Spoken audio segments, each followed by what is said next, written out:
Ini yang gigi udah untuk for extraction, untuk cabutan juga dibiarin tunggul-tunggul kayu yang di belakang itu. Depan aja ditaruhnya behel. Yang belakang itu udah abses, nanah.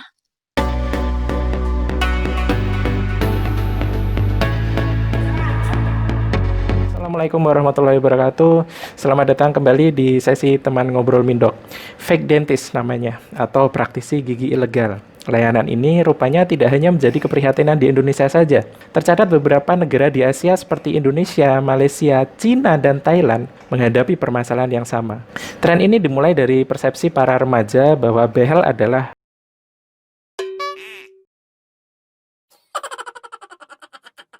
pelengkap fashion dan simbol status. Padahal di negara maju, behel sudah dianggap sebagai hal yang memalukan, ribet, dan aneh. Maka peminat behel di negara maju lebih memilih behel yang berukuran lebih kecil sehingga tidak mencolok. Memilih yang transparan, misalnya bracket seramik atau clear aligner agar tidak terlihat, atau bahkan yang dipasang di sisi dalam gigi yang biasa disebut sebagai lingual braces agar tersembunyi.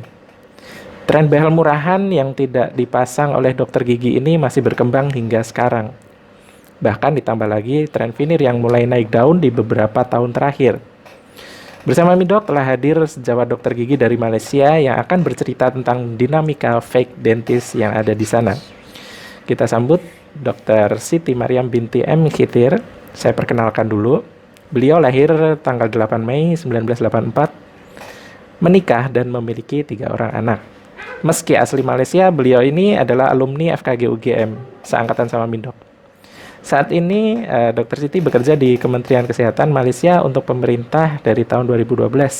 Dan tahun 2019 mulai ikut praktek swasta hingga kini di klinik pergigian Beauty Smile, Sungai Petani, Kedah, Malaysia. Hai Siti, apa kabar? Ya, baik. Alhamdulillah.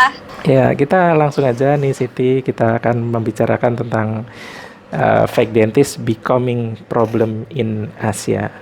Jadi bagaimana nih gambaran singkat mengenai fake dentist di Malaysia? Silakan Siti. Iya, sekarang nih sepertinya makin menjadi-jadilah ya. Mungkin di sana juga Sama aja, semakin inilah ya, makin semakin banyak. banyak. Iya. Makin pintar. Orang pada pintar semua.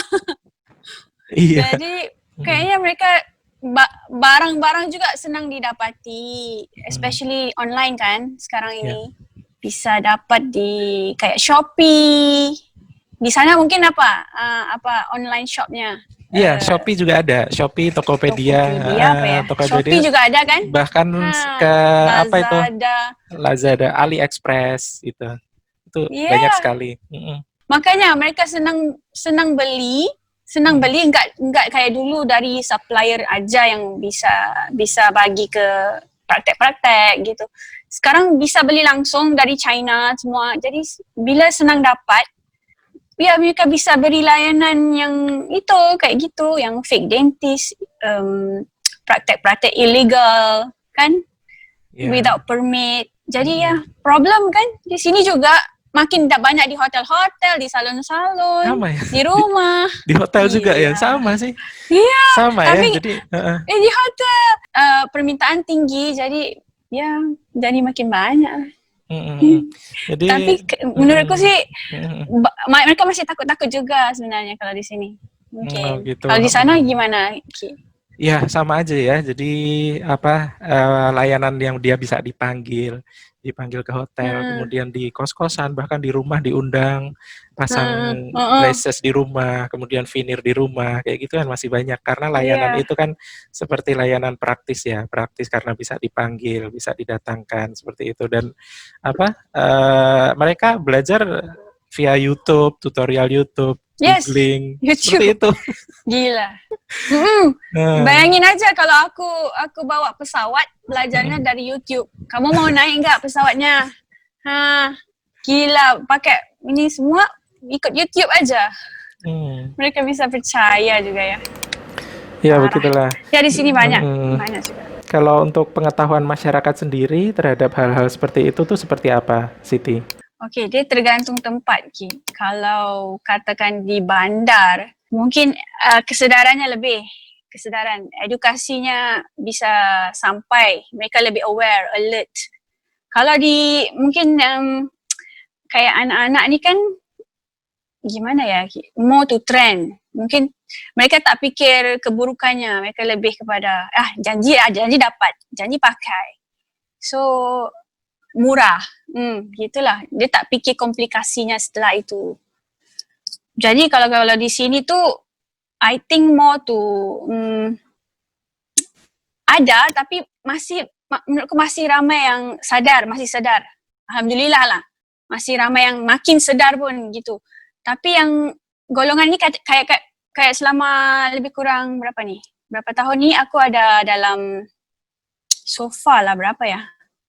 Maybe dalam kurang dari 10 lah yang aku dah buang fake veneer, mostly veneer, and braces tu ada dalam 2, tapi veneer yang banyak kalau di sini. Yang kayak mentos itu kan. Ya, buangnya aja ya Allah. 1 jam aja belum habis mau buang semua itu. Gimana mereka pasang gitu kan? Tapi setelah itu mereka akan sedar, you know. Lepas tu baru dia orang okay, dia orang faham. Tapi dah jadi. Tapi edukasinya gitulah di sana mungkin susah juga, pasti lebih gimana mau buang-buang itu. Ya, kalau di Indonesia sih alasan masyarakat nih karena lebih ke murah ya. Jadi mereka lebih ke murah dibandingkan dengan ke dokter gigi. Jadi meskipun di Indonesia ini sudah tahu bahwa mereka itu illegal practitioner gitu, tapi karena apa? Karena kebutuhan mereka adalah mengejar murahnya, maka mereka tidak memikirkan efeknya, karena mereka kan lebih ya udahlah, gue murahnya aja kok gitu kan, daripada ke dokter. Juga aku kalau pasang braces di dokter gigi juga nggak punya duit. Mereka menyediakan yang murah gitulah. Jadi meskipun sudah diedukasi, sudah ngerti ya kan, seperti ini Siti, seperti rokok yang meskipun kalau di Indonesia itu ada gambar cancer di bungkusnya, itu kan mereka tetap aja merokok gitu loh. Jadi praktisi gigi ilegal di Indonesia ini laku karena bisa menyediakan alternatif perawatan yang murah, meskipun masyarakat udah tahu, udah ngerti bahwa mereka itu tidak berkompeten, tapi karena murahnya itu sesuai dengan permintaan masyarakat, maka dipakai. Nah ini kalau di Malaysia sendiri gimana? Nomor 1 ya murah.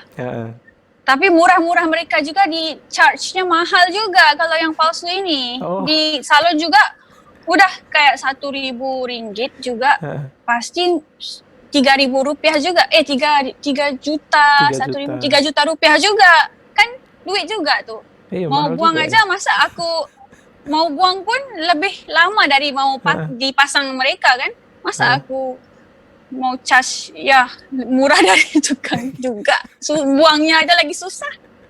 Tetapi kan itulah, mahal juga mereka pakai fake braces aja udah mahal juga sama yang ini. Mending ke dokter gigi yang ini kan, yang legal, yang rasmi, daripada yang enggak ini.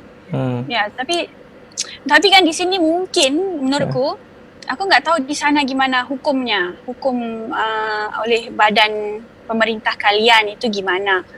Tapi di sini lumayan strict lah, apa ya? Tegas tegas. Lumayan keras ya, strict kan. So bisa dipenjara maksimum tu 3 tahun. 3 tahun. Terus uang harus dibayar gitu, RM30,000 tu kira-kira 90 juta ya. 90 juta. Minimum lah. Yang kemarin kasus terbaru yang 2 tahun kemarin itu, kalau nggak salah, yang belajar dari YouTube itu, kena dia.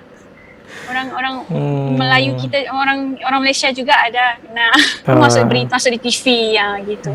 Itu mereka menerapkan hukum itu, apakah harus ada pelaporan dari korbannya? Karena di sini di Indonesia itu kan para korban ini malas melapor ya. Jadi malas melapor ke pihak berwenang seperti itu. Jadi ketika mereka sudah terlanjur parah, fokus mereka adalah penyembuhan. Jadi mereka udah berpikir bahwa kalau dilaporkan akan rugi waktu, rugi duit. Iya. Kemudian padahal saya Malu. ini malu, padahal saya sedang melakukan perawatan, sedang fokus di perawatan, memperbaiki. Jadi penegakan hukum di Indonesia sepertinya masih ini ya, karena masyarakatnya sendiri belum sadar kesehatan dan belum sadar hukum, kayak gitu. Tapi Mm-mm. emang dibikin nggak Pernah. ditangkap gitu. Jadi, tapi kalau kita bicara persentase antara yang dibiarkan dengan yang diproses hukum, itu nggak Iya. seimbang gitu loh, nggak seimbang banget dengan apa prosedur hukum di Indonesia yang cukup lumayan memakan waktu, memakan biaya seperti itu. Ya, seperti itulah. Kemudian juga kalau di ini sendiri, kalau di Malaysia untuk penegakan apa sih apakah ada yang Cara. namanya seperti dinas kesehatan atau untuk meregulasi kesehatan kayak gitu? Kita ada satu di apa nama? Oral Health Division ni, Kementerian Kesihatan lah istilahnya. Kalau kamu di Kementerian di Departemen Kesihatan kamu lah kan. Kalau di sini Kementerian Kesihatan Malaysia itu ada subnya itu bahagian pergigian. Itu dia ada satu unit, nama dia UCAPS. UCAPS ni unit kawalan unit kawalan akta kesihatan macam tu lah, yang akan menangani, akan pergi ambush tempat-tempat yang dilaporkan, oh di sini ada mereka yang akan siasat. So medium untuk kita bikin laporan ada online, bisa melalui email, OHD government kita lah, government kita punya online, bisa melalui telefon. Tapi yang paling baik adalah pasien itu sendiri yang laporkan. Paling bagus itu pasien itu sendiri yang kalau kita tengok di kayak contohnya aku lihat di Instagram, wah banyak nih. Aku screen capture dulu. Screen capture. Di Facebook juga ada kan? Sekarang udah berani kan mereka, di Facebook banyak. So kamu screen capture and then kita email ke department ni. Nanti kita ada details yang kita kena beri, kita punya maklumat kan. Terus nanti kita laporkan, nanti mereka akan menyiasat. Mungkin cara mereka menyiasat itu mereka akan pergi itulah telefon ke apa, pergi siasat kes itu. Itu makanya yang ada yang kena, banyak juga yang kena. Bisa itu ada platformnya, ataupun kedua, pasien itu sendiri kalau enggak mau ketipu atau bisa cek nomor, setiap doktor gigi kan ada nomor apa? Identitinya. Dental counselnya ada nomor, kayak aku 55 sekian. Kayak kamu ada nomor apa? So dia bisa cek online di www.dpmims untuk cek dokter ini palsu apa dokter benar. Kadang-kadang pergi udah kayak wah, ini kayak dokter nih. Mungkin tapi dia enggak punya nomor dokternya itu kan. Itu salah itu. Jadi bisa kepastian dari pasien gitu, kalau kata udah terlanjur itu bisa lapor juga. Polisi boleh. Lapor polisi, terus bisa bikin laporan ke pemerintah itu. Itu saja caranya kalau di sini. Yang bagus nih, kita appreciate Malaysia, ternyata mereka punya platform khusus untuk pelaporan. Nah, itu yang nggak ada di Indonesia. Di Indonesia pelaporan langsung ke polisi atau ke dinas kesehatan, dan itu pun masyarakat masih bingung gimana saya melaporkan. Memang tidak disediakan secara resmi kayak gitu di Indonesia seperti itu. Jadi pelaporannya sendiri masih kesulitan. Ini Siti, kalau misalkan kita bicara tentang anak-anak atau remaja ini yang masang braces sendiri, di Indonesia masih banyak seperti itu. Bahkan di YouTube dia membuat tutorial untuk pemasangan braces sendiri, bahkan berani untuk membuat kontennya di tutorial di YouTube atau di Facebook atau di sosial media yang lain. Bahkan TikTok itu parah banget. TikTok di Indonesia parah banget. Jadi ada yang tutorial pasang braces pakai lem apa sih? Lem apa ya? Kalau di sini dibilangnya lem Alteco atau lem super glue. Super glue. Gam gajah. Nah, itu dibikin konten TikTok coba. TikTok ini di Indonesia parah banget. Nah, ini gimana di Malaysia, Siti? Kreatif ya. Kreatif. Saking kreatifnya, ya Allah. Kalau di sini tuh TikTok tuh aku nggak, jujur aku nggak punya lagi. Tapi kalau Instagram tuh ya banyak. Instagram itu yang aku go through, ada. Even macam beautician lah mostly, yang facial, terus ada whiteningnya, ada veneernya, yang gitu-gitu. Kalau TikTok itu menarik juga, nanti di-share ya. mau tengok juga. Jadi ya Macam-macam. TikTok ini kan didominasi oleh anak-anak ya. Jadi anak-anak Iya. seusia SD seperti itu yang mereka merasa sangat kreatif kalau bisa melakukan Iya. sesuatu dengan giginya atau dengan bracesnya. Karena di sini kan braces ini banyak sekali ditirukan atau dipalsukan itu dengan entah itu kertas, entah itu pakai paperclip atau entah itu pakai Iya, bagus ya. hiasan-hiasan baju seperti itu dibikinkan braces seperti itu dan jadi konten TikTok yang cringe banget gitu loh. Nah, di YouTube juga kan banyak kalau kita ketik tutorial memasang behel atau memasang braces seperti itu kan pasti keluarnya banyak banget. Di Indonesia banyak banget yang Iya. bikin tutorial seperti itu. Nah, kalau di Malaysia sendiri banyak nggak sih tutorial-tutorial seperti itu atau mereka tidak berani untuk membuat konten Iya. seperti itu? Menurutku sih mereka masih takut-takut sedikit kan. Ada yang berani, yang buat tuh memang berani lah, nekat lah. Mungkin biarin kan. Tapi menurutku sih kalau orang yang di sana itu seperti kamu yang TikTok bagai, mereka tuh bangga kan? Bangga. Bagus lah, macam tak takut. Mungkin karena penguat kekuasaan itu yang Iya. dia nggak, undang-undang di sana itu mungkin harus Betul. diperketat atau itu orang baru takut. Orang baru takut. Mungkin di sini masih takut-takut. Dibikin di hotel aja masih takut-takut juga. Mereka nggak inilah, nggak se-ekstrim, nggak seberani orang di sana. Mungkin. Iya benar. Masih takut. Jadi kalau dari sosial media sendiri yang paling sering dijumpai Siti ini dari mana nih? Misalkan Instagram. promosi Instagram ya. Iya, Facebook juga. Facebook. Dua itu. Tapi kan mereka iklannya sebentar, terus mereka kan namanya udah pada tag dokter kan, ada dokter yang di tag, terus mereka langsung ini kayak apa nih, terus di delete posting itu, padahal kita udah screenshot. Ya, mereka mau berani lah gitu. Tapi menurutku nggak seberani yang di sana mungkin. Di sini masih nggak seberani. Iya, jadi dari pembicaraan kita tadi sudah bisa saya simpulkan bahwa di Indonesia ini masih lebih bebas untuk promosi, kemudian memberikan konten-konten tutorial DIY, ya, do it yourself, kayak gitu ya itu. Wah, gila.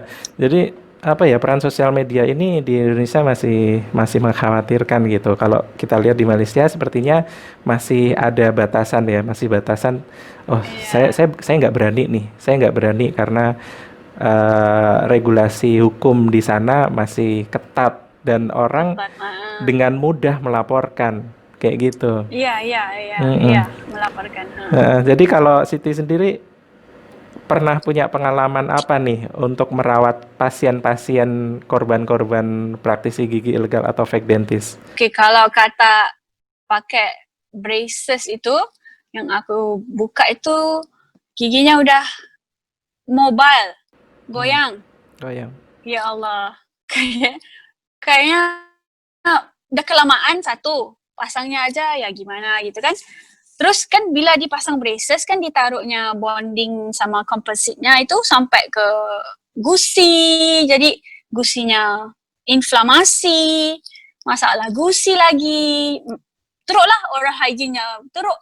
Yang ada, harusnya kan kalau kita pakai braces sama dokter gigi dirawat dulu, dibersihin dulu, yang lubang tuh dirawat, gigi ditampal dulu. Ini yang gigi udah untuk for extraction, untuk cabutan juga dibiarin tunggul-tunggul kayu yang di belakang itu, depan aja ditaruhnya behel, yang belakang itu udah abses, nanah, ya Allah, ya macam-macam. Terus yang veneer yang banyak, veneer yang kayak mentos itu putih kayak toilet itu kan, ya Allah, itu habis gusinya. Terus bila dibuka ternyata ya giginya sih nggak jelek lah, oke aja, kenapa perlu mau digituin lagi kan.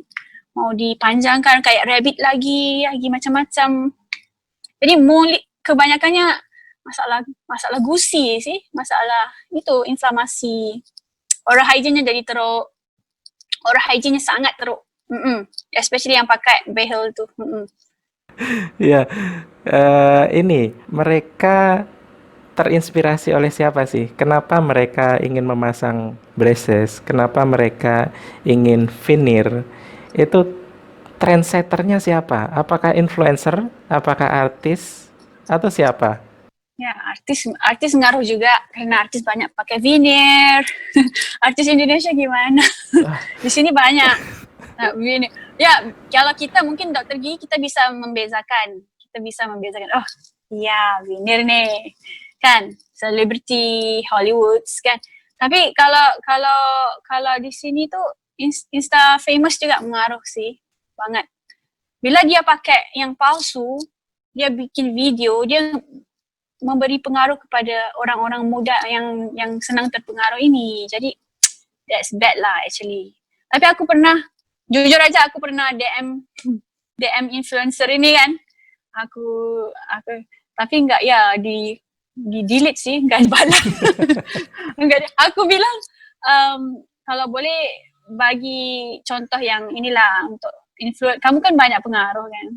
Ya gitu, tapi cowok sih apa namanya ya, tapi it's not good lah actually. Kalau kamu mau influence yang baik-baik lah kan. Masa influence yang enggak. Jadi kalau di Indonesia nih Siti, di Indonesia itu influencer atau artis itu justru mereka sering salah perawatan. Jadi mereka juga tersesat gitu loh. Jadi mereka menggunakan illegal practitioner ini sebagai perawatan bracesnya, sebagai veneernya. Banyak duit juga. Iya, tapi banyak duit ternyata tidak menjamin sih di sini. Wawasan yang penting. Jadi mereka punya banyak duit, tapi wawasannya kurang banget. Akhirnya mereka memilih perawatan ke praktisi ilegal. Dan parahnya lagi, mereka dijadikan sebagai endorsement. Jadi si influencer ini mengiklankan layanan ini nih, layanan salon gigi ini nih, kita sebutnya salon gigi. Dan kalau misalkan kita lihat nih di Indonesia ini artis-artis terutama yang banyak memakai jasa praktisi ilegal ini biasanya penyanyi dangdut gitu. Rindu dangdut. Jadi iya, lama gak dengar dangdut. Oh, lama gak dengar. Emang tren dangdut nggak sampai Malaysia ya? Enggak. Iya sih, di sana yang nggak sama. Oh, nggak sama. Nggak sama deh. Udah lama sih nggak dengar. Ya, by the way itu membuktikan membezakan, artis with etika dengan tanpa ethics. Yes. Yes. Itu yang membezakan mereka mungkin. Samalah di sini pun, kan. So actually kita yang bisa lihat, oh dia ni ternyata promote yang enggak pun enggak apa-apa. Janji duit. Mungkin gitu. So we can see lah artis tu di sini apa di sini. Ya, sayangnya Siti, masyarakat ini lebih mendengarkan influencer daripada mendengarkan official statementnya dari profesional medis gitu loh. Jadi influencer dengan follower jutaan seperti itu ketika dia ngomong apapun, entah itu salah, entah itu benar, itu pasti dipercaya. Nah, kita sebagai profesional medis yang tidak punya follower gede, meskipun kita edukasi sekencang apapun, kayaknya juga sulit juga untuk menembus ke circle mereka kayak gitu. Ini Siti pernah dengar gak praktisi ilegal ini yang ditangkap di Malaysia ini pernah ada yang dari Indonesia loh. Jadi TKW atau tenaga kerja wanita dari Indonesia, dia ditangkap di Malaysia. Itu kan malu-maluin banget loh buat kita di Indonesia nih. Tapi aku pernah tapi itu udah 2-3 tahun lalu kan. 2-3 tahun lalu kayaknya kasus itu. Soalnya setelah itu ada lagi kasus yang lain, tapi bukan dari Indonesia juga, yang di sini orang tempatan juga ada. Nah itu dari yang dia ngaku dari YouTube, yang kata dari TKW itu Kalau nggak salah aku dia di salon juga, kerja di salon di sini. Atau dia kerja, ya salon lah. Terus di penjara, baik. Kalau nggak salah aku di penjara dia. 6 bulan apa ya? 6 Iya, iya, bulan. iya. Tapi dia bilang dia nggak tahu hukum di sini tuh. Ya, oke. So, ya gimana? Udah dijatuhin hukuman kan, udah ditangkap. Jadi Iya. harus harus Mm. ikut polisi lah. Menjadi praktisi ilegal ini nggak cuma di Malaysia, tapi TKW di Hong Kong dan Taiwan itu juga mereka membuka layanan gigi ilegal juga. Dan siapa yang memanfaatkan adalah yang memanfaatkan ya sesama TKW, teman-teman mereka gitu loh. Oh, teman-teman juga. Teman-teman TKW gitu. Jadi saya pikir kita ini di Indonesia ketika kita menjadi TKW ke negara orang itu artinya kan harus mengikuti hukum yang ada di sana. Nggak bisa lagi Iya. pegangan hukum di Indonesia yang sangat longgar gitu loh. Jadi itu kan membawa Iya. membawa keburukan gitu loh buat negara lain seperti itu. Mm-mm. Nah, dari Siti sendiri kalau misalkan memberikan edukasi ke pasien atau educate si para pemakai jasa gigi ilegal ini, Iya. itu usaha Siti apa nih? Apakah mengedukasi dari sosial media juga? Aku more to, aku nggak bisa edukasi langsung yang bikin itu, tapi pasien yang telah jadi ke datang. aku itu yang aku edukasi. Sama sebelum ini kami kayak ke college masa aku sama pemerintah kan, ke sekolah. So kita ada edukasi lah. Jadi mulut ini memang semua pegawai itu termasuk perawat, termasuk ini ada perawat dia lebih kepada SD. Kalau doktor gigi lebih kepada secondary school lah kalau pergigian ke masyarakat, ke cikgu, ibu guru-guru semua. So mereka akan spread the words juga. So itu saja yang kita boleh buat. Itu saja yang kita boleh buat so far. And then kalau kata dari segi pemerintah, kan setiap negeri ada jabatan dinas kesehatannya kan. Jadi setiap negeri itu ada timnya yang akan promosi poster, video, dia akan buat itu. Dan kami share aja. So memang tim itu khusus untuk edukasi yang paling cara yang mau buka mata masyarakat itu saja yang bisa. And then penguatkuasaan. That's it. I think tak ada cara lain dah. Iya, di Indonesia juga seperti itu. Cuman sayangnya di segi hukumnya yang belum kuat kayak gitu. Dan para praktisi gigi ilegal ini kebanyakan dari siapa sih mereka? Kalau di Indonesia nih, kalau di Indonesia praktisi gigi ilegal itu dari semua profesi hampir ada nih, Siti. Dari mahasiswa ada, dari pekerja apalah, guru ada, dari polisi ada gitu loh. Jadi hebat jadi ya. jadi hampir semua profesi itu di Indonesia bisa untuk membuka ini gitu. Jadi memang pernah dapat kasusnya, pernah dapat laporannya bahwa oh ini nih ada mahasiswa, ada bahkan ada mahasiswa kedokteran. Jadi bukan kedokteran gigi, kedokteran itu melakukan pasang braces kayak gitu. Nah, di Malaysia seperti apa nih? Siapa sih pelakunya ini? First yang banyak itu di salon kecantikan. Yang kedua itu aku lihat mahasiswa yang mostly part time lah kan.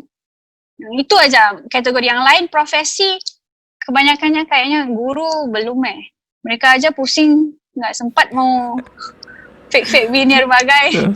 Enggak kayaknya. Profesi lain mungkin nggak begitu ini. Mostly yang nggak ada pekerjaan, salon dengan mahasiswa. So far itu yang ketangkap lah banyak. Cara mereka menjaring pasien nih, jadi sampai ke hotel-hotel seperti itu gimana prosesnya, Siti? Itu aku lihat di iklan di WhatsApp kan, di Instagram itu ngaruh tuh. Instagram terus mereka DM lah, ambil nomor yang di Facebook sama itu, ataupun di salon itu sendiri pas ya ini ada perawatan lain gitu. Menurutku, tapi dia nggak begitu. Ada yang open, ada yang nggak open. Yang banyak ketangkap, banyak yang gitu.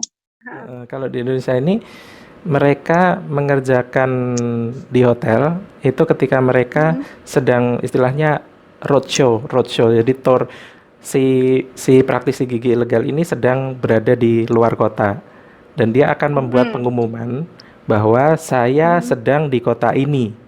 Jika ingin memasang veneer atau memasang braces, kita jadwalkan di hotel ini.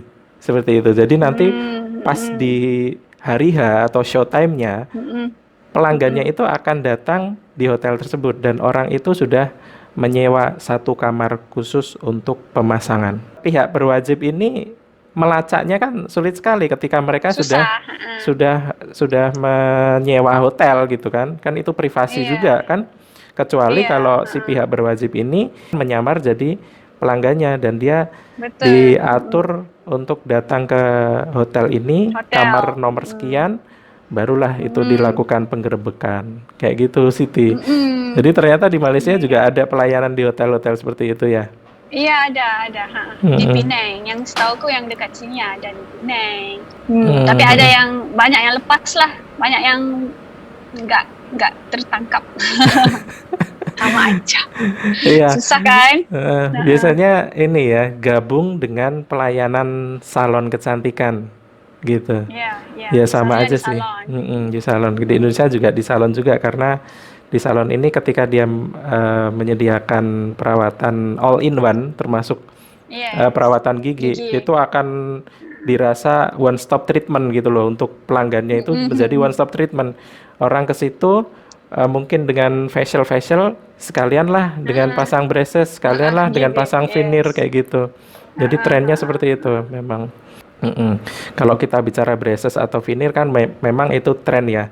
Dan di sini juga di Indonesia masih banyak pembuatan gigi palsu yang tidak sesuai dengan aturan medis. Nah, di Malaysia apakah masih ada yang apa ya istilahnya pembuatan gigi palsu yang benar-benar street dentist gitu ya? Yang apa yang Ya, street dentist. Ada sih, ada pasien yang bikin, tapi susah juga mau ketemu sekarang. Kalau jujur aja di tempatku ini susah mau kayak mau lihat tukang gigi itu udah mungkin orang tua dulu orang tua dulu masih ada yang kayak, tapi sekarang dah lebih kepada ke klinik lah. Cuma dulu ya ada masih aku masih ingat lagi, tapi sekarang udah susah mau jumpa, susah mau ketemu yang kayak gitu. Tapi aku yakin mesti ada mesti ada juga yang masih bikin diam-diam kan. Iya. Especially di luar bandar, mesti ada. Nah, kalau di Indonesia sendiri di jalan-jalan aja masih banyak kelihatan pelang tukang gigi di pinggir jalan seperti itu. Sini enggak. Ya, sini susah ya mau dapat. Ya, kita di Indonesia juga menunggu kapan bisa benar-benar pemerintah ini membuat satu regulasi yang ketat, strict kayak gitu ya. Oke, Siti, mungkin ada closing statement nih atau pesan-pesan untuk masyarakat tentang fake dentist. Fikir konsekuensi dia lah kan. Kalau kata bagus, awalnya emang bagus. Tapi kamu fikir kemudian hari, masih muda, mau membahayakan diri. Sekarang ini kan macam-macam. Mereka nggak steril loh. Kadang nggak pakai glove. You know, barang-barang itu cuma dicuci-cuci gitu-gitu atau katanya direbus di dalam you know, benda-benda tu kan nggak 100% kita ikut SOP kan. Kalau kita di praktek ikut SOP, di autoclave everything, at least kita aman. Kalau yang ini, kalau anda mau membahayakan diri anda mau expose diri anda dengan HIV, segala macam, TB, kan? COVID-19. And then sekarang COVID-19, you know, bahaya kan? At least kita pakai PPE, kita covered. So, benda-benda yang kalian enak-enak aja buka mulut sama sembarangan orang gitu, fikir bahayanya aja lah kan. You know, janganlah. Mainlah kat kami, datang ke kami. Doktor ada banyak kan. So, please, tu saja. Pikir itu, jangan pikir murahnya. Oke. Okay. Ya, terima kasih untuk pesannya dari Okay. Siti. Jadi closing statement dari saya bahwa fake dentist atau praktisi gigi ilegal memang menjadi permasalahan di Asia, khususnya di Indonesia. Iya. Dan kita setelah sharing tadi ternyata di Malaysia juga ada juga, cuman lebih banyak di Mm-mm. Indonesia rupanya. Dan edukasi untuk masyarakat saja sepertinya tidak cukup, perlu ketegasan aturan dari para pemangku kebijakan terkait. Oke, mungkin itu aja Definitely. Siti. Senang sekali bisa Mm-mm. berbagi dan bisa saling Yeah. memberikan informasi dari Indonesia maupun dari Sharing. Malaysia. Ternyata ya kita Yeah. memiliki eh, kekhawatiran yang sama soal fake dentist. Ya. Betul. Mm-mm. Mm-mm. Semoga kita bisa meniru Malaysia untuk dalam hal penerapan hukum yang lebih ketat kayak Iya. gitu. Lebih ketat. Insyaallah. Insyaallah, amin. Okay. Oke, Siti. Okay. Kita tutup dulu, Bye. Siti. Terima kasih. Yeah, baik. Okay, bye. Wassalamualaikum Assalamualaikum. warahmatullahi Take care. wabarakatuh.